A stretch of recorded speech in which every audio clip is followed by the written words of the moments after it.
الصلاة والسلام ما كان محمد أبا أحد من رجالكم ولكن رسول الله وخاتم النبيين وكان الله بكل شيء عليما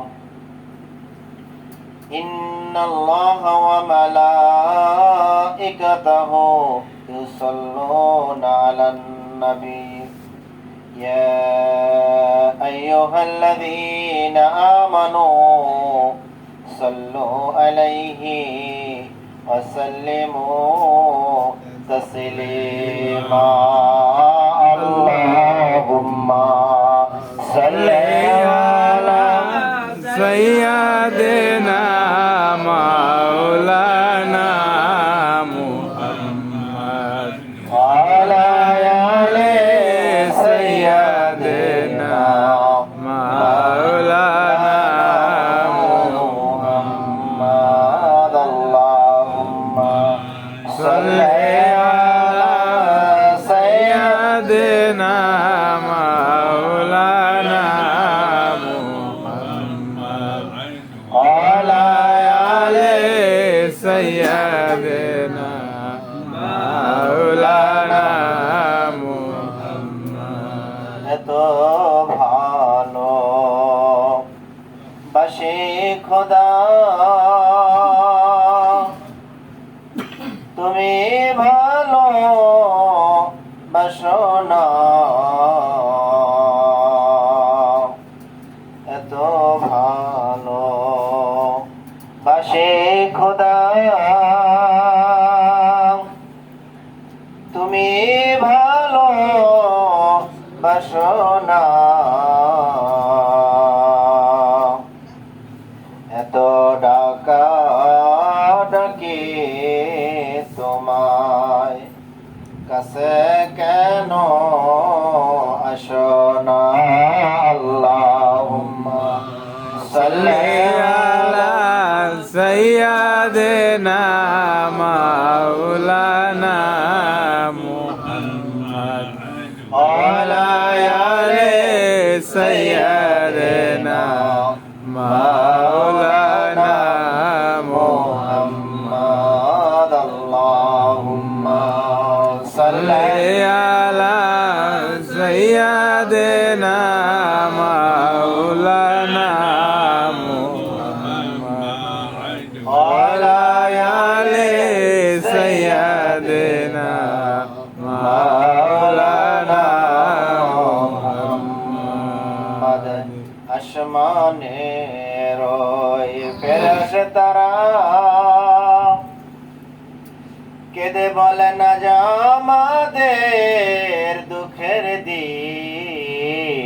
দিন আসমানের ওই ফেরেশতারা কেঁদে বলে না যে আমাদের দুঃখের দিন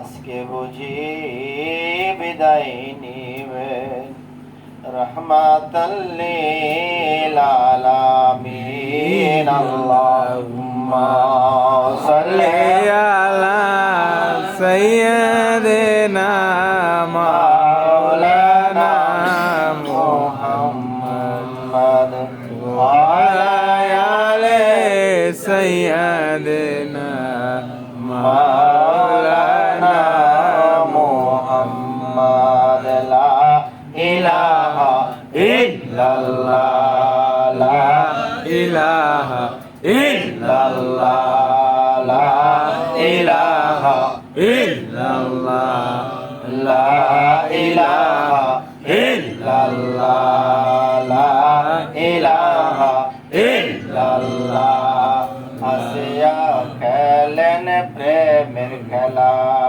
ফেরাউন দেয় তার কত জ্বালা আসিয়া খেলেন প্রেমের খেলা ফেরাউন দেয় তার কত জ্বালা আসমান থেকে জিবরাইল বলে খুইলা দাও তার বেহেশত লা ইলাহা ইল্লাল্লাহ লা ইলাহা ইল্লাল্লাহ লা ইলাহা ইল্লাল্লাহ লা ইলাহা ইল্লাল্লাহ লা ইলাহা ইল্লাল্লাহ ফেরাউন কয় বিবি আসিয়া রে নবীর কালেমা দাও গোসরে ফেরাউন কয় বিবি আসিয়া রে নবীর কালেমা দাও গোসরে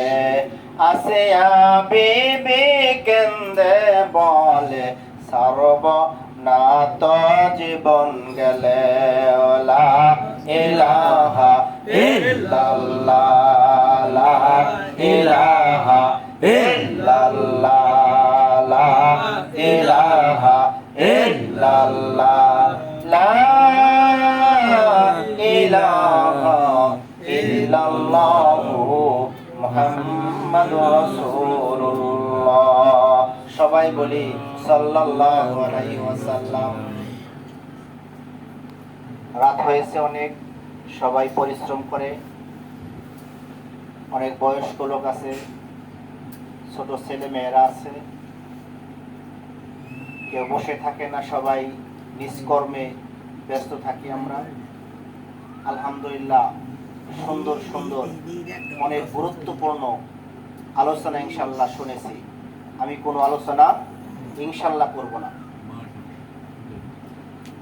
সার সংক্ষেপ পুনরায় কিছু কথাগুলোই জাস্ট একটু স্মরণ করে শেষ করে দিব কিয়াম করে।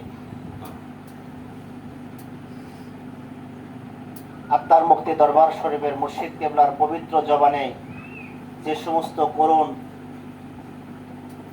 নিদারুণ কথা বের হয়েছে আহলে পাক পঞ্চতন নিয়ে, তারপর আর কোনো বয়ান লাগে না। আমার বড় ভাই আত্মার মুক্তি দরবার শরীফের খলিফা হযরত মাওলানা আবু সালেহ ভাই অনেক সুন্দর আলোচনা রেখেছেন।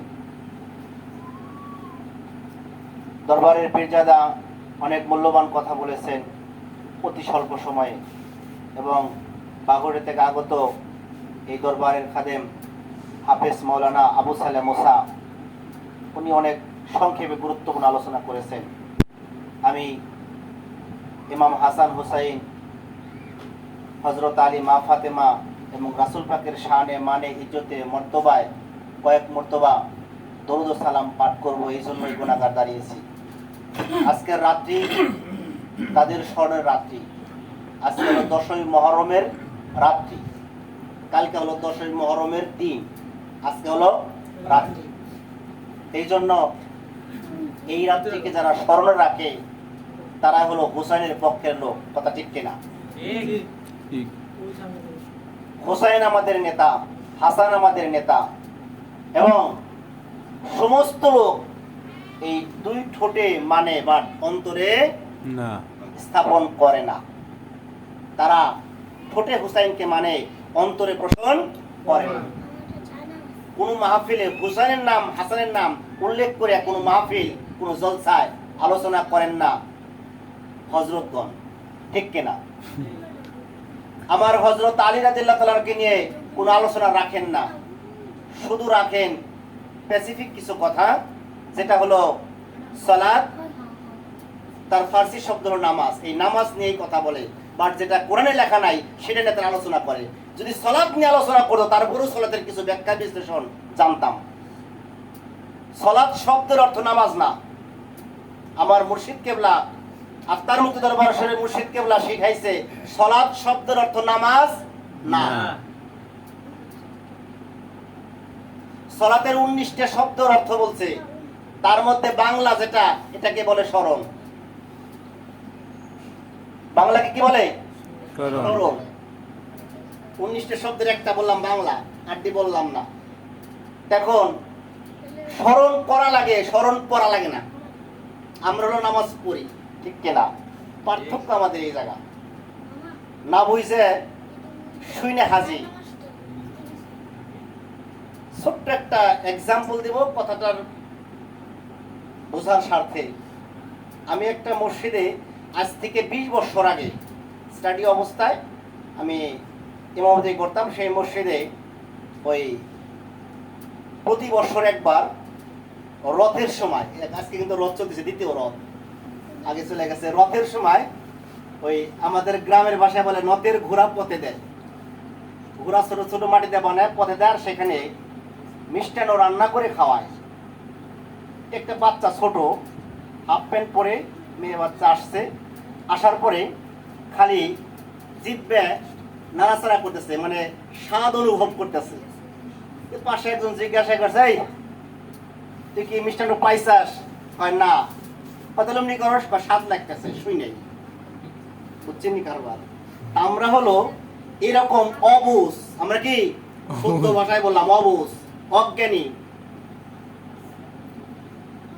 আমি 14 বছর অ্যারাবিক লাইনে লেখাপড়া করার পর আমি যা পড়ছি তা 4 পয়সার কাজে লাগে নাই। হাসান হুসাইন, হযরত আলী, মা ফাতেমা, রাসূলকে ভালোবাসার জন্য। কি আমার এই যে ফ্রেন্ড আসছে এখানে, হাফেজ মাওলানা আবু সালাম মোসা, একসাথে দীর্ঘদিন 15-16 বছর, একটা পৃষ্ঠা একটা আয়াত, এটা অক্ষর কোনো কাজে লাগে নাই, ভালোবাসার জন্য। ভালোবাসতে লাগে একটা কি মন। ভালো সহজ সরল একটা মন, যেটা আমরা প্রতিদিন যারা 5 ওয়াক্ত পাঞ্জাগানা জামাতের সহিত নামাজ পড়ি, সূরা ফাতিহার একটা আয়াত যেটা মানলেই যথেষ্ট, ইহদিনাস সিরাতাল মুস্তাকিম। আমরা সিরাতাল মুস্তাকিমের পথ চাই, কিন্তু কোন পথে সিরাতাল মুস্তাকিম তা কখনো হাঁটবো না, সেখানে যাব না, সিরাতাল মুস্তাকিম মানবো না। ঠিক কিনা ভাই? ঠিক। আমার ওয়াজ কি চলবে? চলবে। চলাবো না ইনশাআল্লাহ। এখন আত্মার মুক্তি দরবার শরীফের সন্ধান পাইছি তার লেখা একটা কিতাব পড়ে। কিতাবের নামই হলো আত্মার মুক্তি। এই বইটা পড়ে নাম্বার নিয়ে কালেকশন করছি। কোনো কারো কাছে ভায়া হয়ে এই দরবার আসি নাই। ওনার গুরু গম্ভীর লেখা কিতাব পড়ে আল্লাহ পাক এখানে আমাকে ঘাড় ধরে হেদায়েতের জন্য আত্মার মুক্তি দরবার শরীফে পাঠাইছে। বলে আলহামদুলিল্লাহ। তাছাড়া আসতে পারতাম না, আসতে পারতাম না। আল্লাহ হয়তো হেদায়েত কপালে রাখছে, এটা মনে এখন বিশ্বাস ধরছে। আল্লাহ এর উসিলা করে, আল্লাহ যেহেতু বলছেন অবতাগু ইলাইহি উসিলা, একটা উসিলা করে পার পাইতে হবে।